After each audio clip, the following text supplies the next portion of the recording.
Berms are located in Thomond Village student accommodation buildings to be located on the north bank of the River Shannon in County Clare. There are 3 existing berms at this moment in surrounding the buildings. We dug the trial pits in an area close to where the existing berms are located so that the soil composition was reasonably the same. We had one of our technicians, Tom, who brought an excavator to dig the trial pit into the ground. The trial pit was 1 metre wide, 3 metres long and 4 metres deep. As you can see in the video clip, there are many different layers of soil. The top 30 centimetres of soil is topsoil. It's a light brown material made from organic material.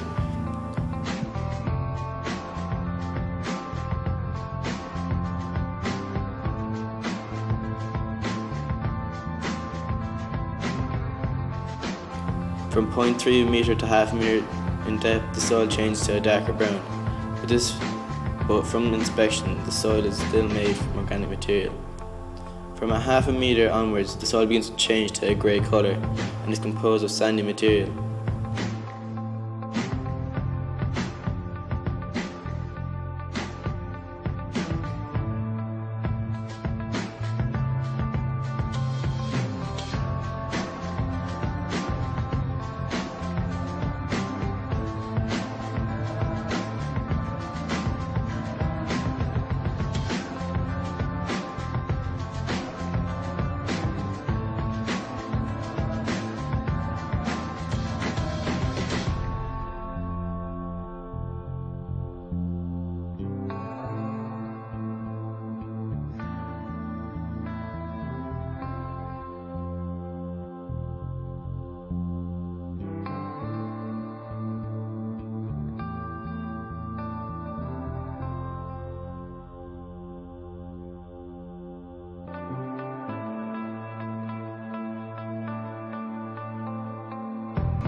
In order to complete our project, we need to do a number of lab tests. These included moisture content, Proctor test, CBR test, Atterberg limits, shear vein test, moisture condition value, sieve analysis and permeability test. To do the Proctor test, we start off with our dry soil. We then start to add water while constantly mixing the soil in order to make sure there's consistent moisture throughout the soil. After it's all mixed, we then add it to the mould. We add a third at a time, followed by compacting it with 27 hits using a 2.5 kilogram drop hammer. After we fill and compact it, we remove the cap and even out the soil on top to get an accurate result. We then weigh the sample and figure out its bulk density and then its moisture content. We then plot a graph in order to find out the ideal moisture content.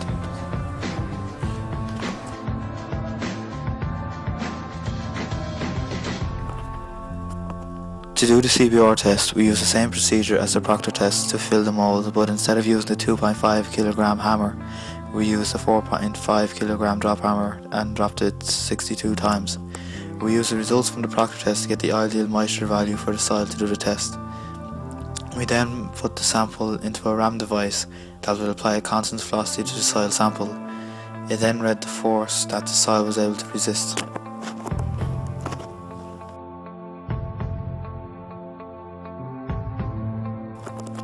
The results for the test were as followed. The moisture content from the soil and ground was 40%. The ideal moisture content from the Proctor test was 25%.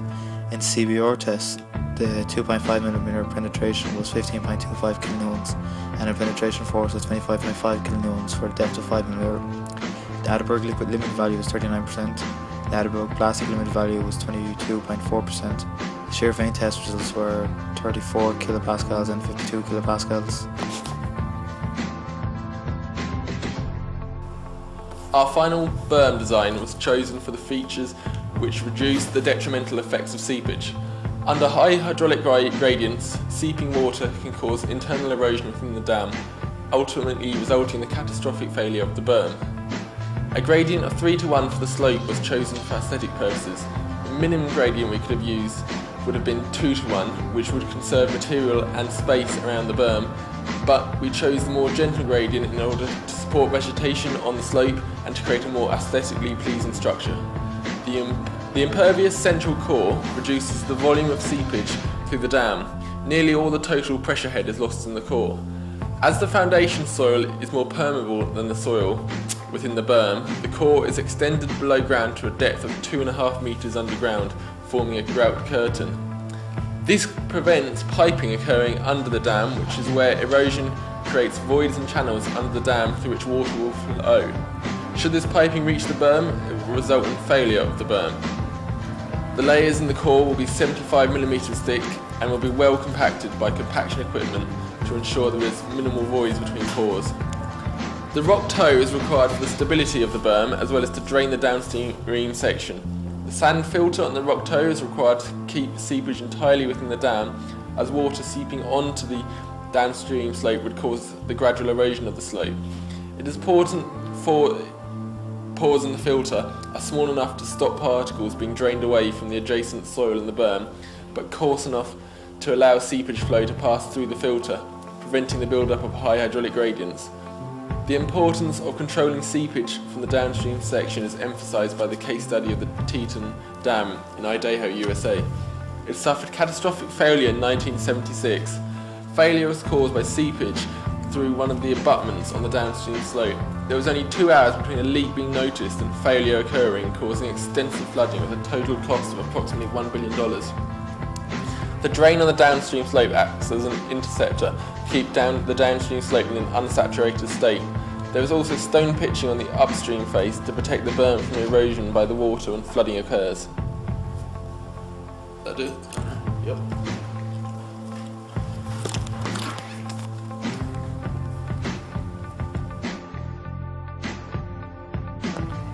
This is the image of the berm with the flow net passing through it. The overall head pressure is 3 metres and the structure is a total of 19 metres wide. Therefore, going by this flow net, which has 26 drops, the drop in head pressure is 0.73 metres per square. Also, it can be seen that we will need a filter on the end of the berm, as the water that flows through the berm may cause piping if the filter was not on the other end. Safety during construction. In all berm construction, safety must be given priority and some guidelines must be followed. A health and safety officer must be employed to enforce such requirements. To ensure that the safety of the workers is maintained on site throughout the construction, hard hats, safety boots and high-vis jackets must be worn at all times. Life jackets must be worn when work is carried out close to the river. The construction of the berm is carried out at low tides to protect from workers falling into the river and also to allow for easier construction. Traffic management. Routes to and from the site must be checked for transportation requirements. Deliveries must be worked around the peak times of the university in order to allow for rapid transportation. Hazard signs must be erected where necessary.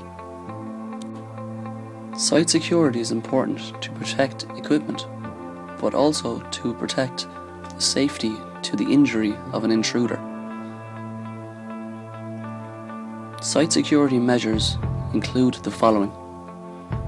First aid equipment must be available at all times on site. A wheel washing facility should be made available at the exit of the site as not to bring debris onto the road. Some restrictions for berm construction include the following.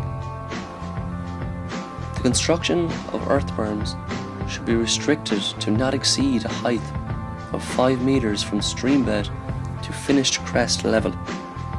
Berms on catchment areas exceeding 25 kilometers squared or with reservoir areas storing more than 50,000 meters cubed may require the advice of a hydrologist to assist in the design of spillways and other outlets and for the estimation of freeboard. No spillway should be less than 10 meters wide and 1 meter deep for catchments up to 5 kilometers squared, and should be at least 15 meters wide and 1.5 meters deep for catchments exceeding this area. Before any dam is constructed, an assessment of the hazard potential should be made. This table shows the relationship between loss of life, economic loss, and the hazard potential. A berm that is assessed with a high hazard potential should not be built without guidance for both the design and construction from a qualified engineer. Dams assessed as having moderate or low hazard potential may need design modifications, including increasing the return period for the design flood, improving stability, and reduce risk of flood flow or overtopping. Increasing freeboard or designing the spillway for the passage of larger flood flows can reduce the risk to dams from extreme rainfall events. Other modifications that can be made to the embankment are designing for flatter, more stable slopes, the introduction of seepage relief measures such as drains and filters, and additional mechanisms to permit the release of water from the berm to lower water levels at times of hazard.